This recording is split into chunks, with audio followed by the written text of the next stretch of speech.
Bismillahirrahmanirrahim. Bismillahirrahmanirrahim. Assalamualaikum warahmatullahi wabarakatuh. Waalaikumsalam. Alhamdulillah. Nahmaduhu wa nasta'inuhu wa nastaghfiruh. Wa na'udzu billahi min syururi anfusina wa min sayyiati a'malina. May yahdihillahu fala mudhillalah wa may yudlilhu fala hadiyalah. Asyhadu an la ilaha illallah wa asyhadu anna Muhammadan abduhu wa rasuluh. Allahumma salli ala Muhammad wa ala alihi wa sahbihi wa man tabi'ahum bi ihsanin ila yaumiddin. Ta'ala fi kitabihil karim. A'udzu billahi minasyaitonir rajim. Bismillahirrahmanirrahim. Iqra. Bismi rabbikal ladzi khalaq. Khalaq min 'alaq. Iqra wa rabbukal akram. Alladzi 'allama bil qalam. 'Allamal insana ma lam ya'lam. Sadaqallahul azim. Ma'syarul muslimin rahimakumullah. Adapun judul daripada ceramah subuh kali ini adalah yaitu mengatasi faktor penghambat daripada kemajuan umat Islam. Ma'asyiral muslimin rahimakumullah. Sebagaimana kita ketahui bersama bahwa wahyu pertama atau ayat Al-Quran yang pertama kali diturunkan oleh Allah Subhanahu wa Ta'ala kepada Nabi kita Muhammad Sallallahu Alaihi Wasallam dengan perantaraan malaikat Jibril adalah Al-Quran Alaq ayat 1 sampai 5. Dan wahyu tersebut diturunkan pada bulan Ramadan ketika Nabi kita Muhammad Sallallahu Alaihi Wasallam sedang berkhalwat di Gua Hira. Jadi sebelum Nabi kita Muhammad Sallallahu Alaihi Wasallam berdakwah atau sebelum beliau mengajarkan ajaran Islam kepada umat pada waktu itu, baik secara sembunyi-sembunyi maupun terang-terangan, beliau diperintahkan untuk Iqra terlebih dahulu. Apa sebenarnya pengertian Iqra tersebut? Apabila kita membaca kamus bahasa Arab, maka kata Iqra terbentuk dari fi'il amr atau kata kerja. Kata kerja perintah yang berasal dari kata qara'a, yaitu fi'il madhi. Dan banyak pengertian yang terkandung oleh kata Iqra tersebut. Yaitu selain perintah membaca, juga menelaah, meneliti, menghimpun, dan mencari ciri-ciri sesuatu. Dan apabila kita perhatikan ayat pertama di atas, maka jelaslah bahwa setelah kalimat Iqra tersebut, ternyata tidak disebutkan objeknya atau maf'ul bihnya. Hal ini menunjukkan pengertiannya secara umum. Artinya, segala sesuatu yang bisa dijangkau oleh perintah Iqra, maka haruslah dibaca, ditelaah, diteliti, dihimpun, dan dicari ciri-cirinya. Apakah itu Al-Quran dan hadis sendiri, juga buku-buku ilmiah, majalah, koran, fenomena alam, fenomena sosial, ekonomi, politik, lingkungan hidup, dan sebagainya. Semuanya itu harus dibaca atau diiqra. Dan begitu pentingnya iqra tersebut. Sehingga pada ayat ketiga dari surah Al-Alaq itu diulangi lagi dengan kalimat iqra wa rabbukal akram. Bacalah dan Tuhanmu Maha Pemurah. Kalimat ini menjelaskan bahwa iqra itu harus dilakukan secara kontinu walau objek bacaannya sama.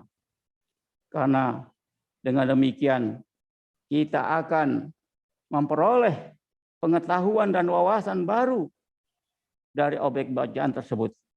Meskipun objek bacaannya sama, karena Allah Subhanahu wa taala adalah Maha Pemurah. Dan ketika kita melakukan iqra, ada satu pensyaratan yang tidak boleh ditinggalkan oleh umat, yakni iqra bismi rabbikal ladzi khalaq, yaitu perintah iqra dengan menyebut nama Tuhanmu yang menciptakan, atau karena Allah Subhanahu wa taala sang pencipta alam semesta beserta isinya. Pensyaratan ini mengandung makna yang begitu dalam. Antara lain dapat dilihat dari beberapa segi, yaitu pertama, dari segi objek iqra atau bacaannya harus bersifat selektif, dalam arti dipilih objek atau bahan bacaan yang mengarah kepada peningkatan iman, peningkatan takwa kepada Allah Subhanahu wa taala, serta meningkatkan pendekatan diri kita kepada Allah Subhanahu wa taala. Dan bila kita mengamati minat baca umat saat ini, terutama di kalangan generasi muda atau yang sekarang terkenal dengan generasi milenium, kita patut bersyukur karena minat baca mereka pada umumnya semakin tinggi. Namun, jika dilihat dari segi seleksi terhadap bacaan tersebut, masih perlu dipertanyakan apakah mereka benar-benar selektif dalam memilih bahan bacaan atau tidak. Karena hal ini perlu diperhatikan, sebab bahan bacaan itu sangat beraneka ragam. Ada bacaan yang bersifat informatif, ilmiah, religius, atau keagamaan, dan sebagainya. Akan tetapi tidak sedikit pula bacaan yang bersifat hiburan, pornografi, atau bahan-bahan negatif lainnya. Dan apabila bacaan negatif ini banyak digandrungi oleh generasi muda kita, maka akibatnya akan muncul tindakan-tindakan amoral, asusila, atau tindakan-tindakan sadis dan brutal sebagai dampak negatif dari bacaan tersebut. Oleh karena itu, perlu adanya perhatian dan kewaspadaan kita bersama, terutama dari kalangan orang-orang tua, para orang-orang tua, untuk memberi pengarahan kepada putra-putrinya agar pandai-pandai memilih bahan bacaan. Dengan demikian, mereka tidak akan terjerumus ke dalam tindakan-tindakan negatif tersebut. Sebab bagaimanapun bahan bacaan dapat mempengaruhi pandangan hidup, sikap, dan tingkah laku, serta perbuatan dari sang pembacanya. Dan memang harus disadari bahwa ada pihak-pihak tertentu yang ingin menjerumuskan generasi muda kita melalui bahan bacaan yang negatif tersebut. Terutama dari mereka yang memang tidak senang terhadap kemajuan umat Islam pada masa mendatang. Allah Subhanahu wa taala sudah mengingatkan kepada kita sebagaimana firman-Nya. A'udzu billahi minasyaitonir rajim. Yuriduna liyutfi'u nurallahi biafwahihim wallahu mutimmu nurihi walau karihal kafirun.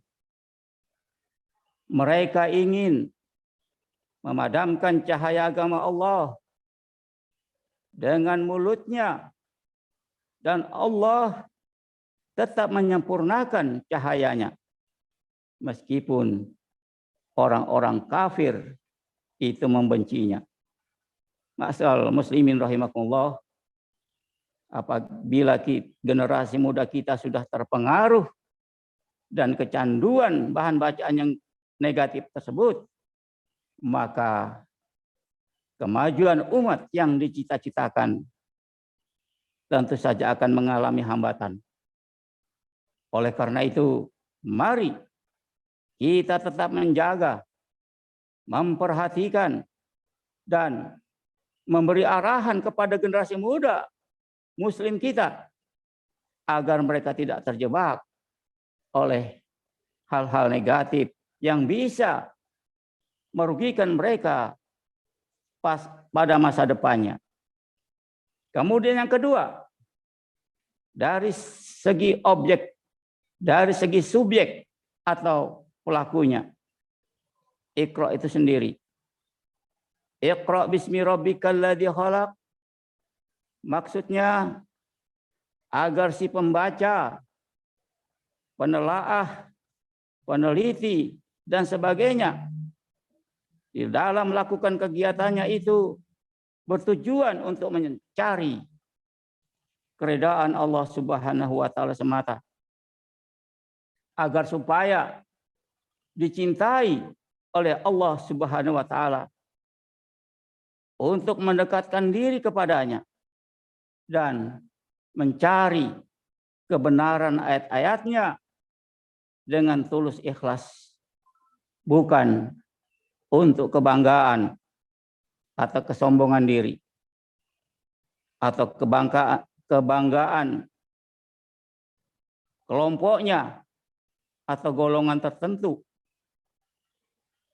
atau dalam bahasa Arabnya Iqra bismi firqatik, serta bukan untuk memenuhi pesanan pihak-pihak tertentu yang tidak bertanggung jawab guna untuk meraih tujuan negatifnya.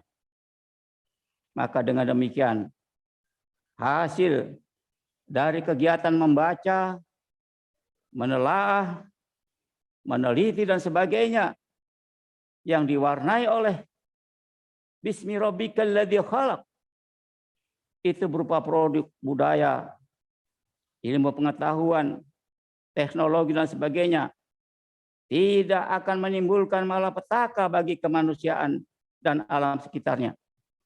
Akan tetapi menimbulkan kesejahteraan, kemakmuran, dan kemaslahatan manusia serta alam sekitarnya. Ma'asyiral muslimin rahimakumullah, sidang jamaah subuh yang berbahagia, dari uraian di atas dapat kita pahami bahwa di antara faktor penghambat kemajuan umat Islam ialah apabila umat Islam sudah memisahkan antara Iqra dengan Bismi rabbikal ladzi khalaq. Artinya, meskipun umat Islam banyak melakukan Iqra, membaca, meneliti, dan sebagainya, tetapi apabila lupa terhadap bismi rabbikal ladzi khalaq, maka hasil bacaan atau telaah dan hasil penelitiannya justru akan mencelakakan manusia. Dan tunggulah saat kehancuran umat Islam itu sendiri. Sebaliknya, meskipun umat Islam sudah melakukan bismi rabbikal ladzi khalaq, yaitu aktif menyebut nama Allah seperti bismillah, subhanallah, alhamdulillah, Allahu akbar, dan wirid-wirid lainnya, serta banyak melakukan ibadah wajib dan sunnah.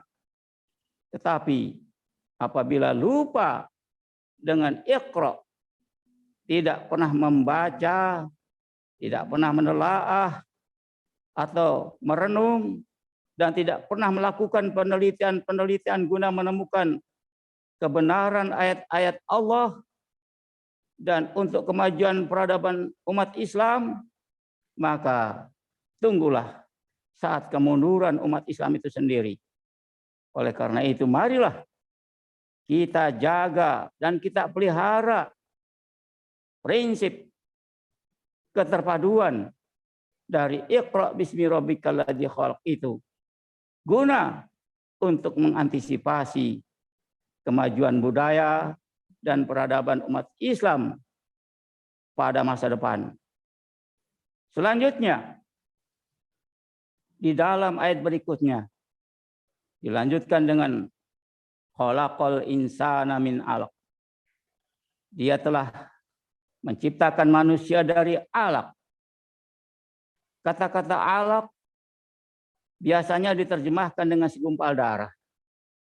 Akan tetapi yang patut direnungkan ialah mengapa Allah Subhanahu wa taala menggunakan kata-kata alaq, kata-kata alaq dalam ayat tersebut, bukan kata nutfah atau sperma atau turab, yaitu artinya debu, atau tin yang artinya tanah, dan mudghah atau darah, atau yang lainnya. Hal ini menandakan bahwa adanya rahasia-rahasia tertentu yang perlu diungkapkan.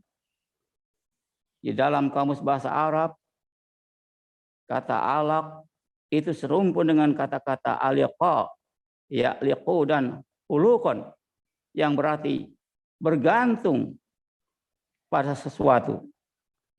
Dari sini dapat diambil kesan bahwa khalaqal insana min 'alaq adalah bahwa manusia diciptakan oleh Allah Subhanahu wa taala dalam suasana saling membutuhkan, saling ada ketergantungan antara satu dengan yang lain. Seperti orang membaca dan menelaah buku perlu bantuan pihak lain, baik melalui dialog, diskusi, seminar, dan lain-lainnya. Demikian juga orang yang melakukan penelitian juga perlu bantuan pihak lain.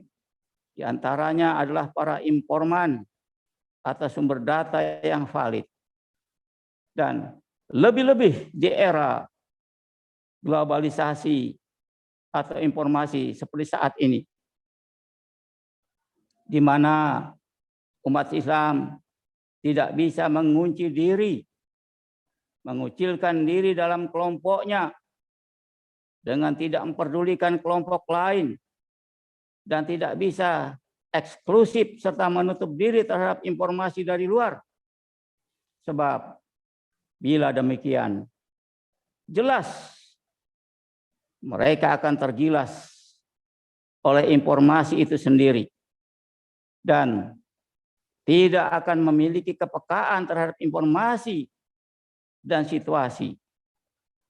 Dalam era globalisasi atau era informasi seperti ini, seperti saat ini, di mana sumber-sumber kekuatan baru bukanlah berupa uang, yang terletak di tangan beberapa orang, tetapi adalah pada informasi yang terletak di tangan orang banyak. The new sources of power is not money in the hand of a few, but information is the hand of many. Oleh karena itu, bila umat Islam masih menutup diri terhadap informasi dari luar, masih berpikir kelompoknya sendiri atau golongannya sendiri, dan memonopoli kebenaran kelompoknya atau golongannya, sementara pandangan yang bukan berasal dari kelompoknya atau golongannya selalu dianggap semuanya salah. Maka kalau itu terjadi, tunggulah saat kemunduran umat Islam itu sendiri. Dengan demikian, marilah kita tingkatkan Iqra bismi rabbikal ladzi khalaq, yaitu semangat membaca, menelaah, meneliti dan sebagainya. Karena Allah Subhanahu wa taala semata. Dan mari kita membuka diri terhadap informasi, penemuan ilmu dan teknologi atau budaya dari luar dengan tetap memegang kendali iman dan takwa kepada Allah Subhanahu wa taala, agar cita-cita ke depan, kemajuan umat Islam, peradaban umat Islam bisa tercapai dan diridhoi oleh Allah Subhanahu wa taala. Demikianlah barangkali yang dapat kami sampaikan. Mudah-mudahan ada guna dan manfaatnya. Terima kasih atas perhatiannya dan mohon maaf atas segala kekurangannya. Hadanallahu wa iyyakum ajma'in. Assalamualaikum warahmatullahi wabarakatuh. Banyak fenomena mereka yang benar malah diungkap, namun yang salah malah bisa dianggap. Hal ini membuat beberapa orang mungkin menjadi takut untuk menyerukan kebenaran. Apa kiat kita agar bisa tetap istiqomah dan kuat dalam menyampaikan kebenaran? Alhamdulillah, pertanyaan yang sebenarnya si penanya bisa menjawab sendiri. Karena sudah jelas, ya. Sebaiknya dengan adanya hal seperti ini, kita harus banyak-banyak mendekatkan diri kepada Allah Subhanahu wa taala. Sebab sebagaimana kita ketahui, pada waktu kita masih kuliah dulu, ada istilah senior can do no wrong. Artinya kalau di istilah kemahasiswaannya itu, yaitu para senior tidak bisa disalahkan. Kalau dalam istilah kenegaraan, pemerintah tidak bisa disalahkan. Memang mereka yang berkuasa. Jadi biar bagaimanapun, ya begitulah keadaannya. Oleh karena itu hanya Allah Subhanahu wa taala tempat kita bergantung. Saya kira demikian. Marilah kita sama-sama berdoa. A'udzubillahi minasyaitonirrajim. Bismillahirrahmanirrahim. Alhamdulillahirabbil alamin.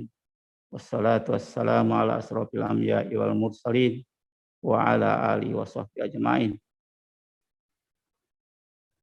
Rabbi ghfirli wa liwalidayya warhamhuma kama rabbayani shaghira. Rabbana hab lana min azwajina wa dzurriyyatina qurrata ayun waj'alnal muttaqina imama. Rabbana taqabbal minna innaka antas samiul alim wa tub alaina innaka antat tawwabur rahim. Rabbana atina fid dunya hasanah wa fil akhirati hasanah wa qina azabannar. Wa sallallahu ala sahbihi ajmain. Alhamdulillahirabbil alamin. Assalamualaikum warahmatullahi wabarakatuh.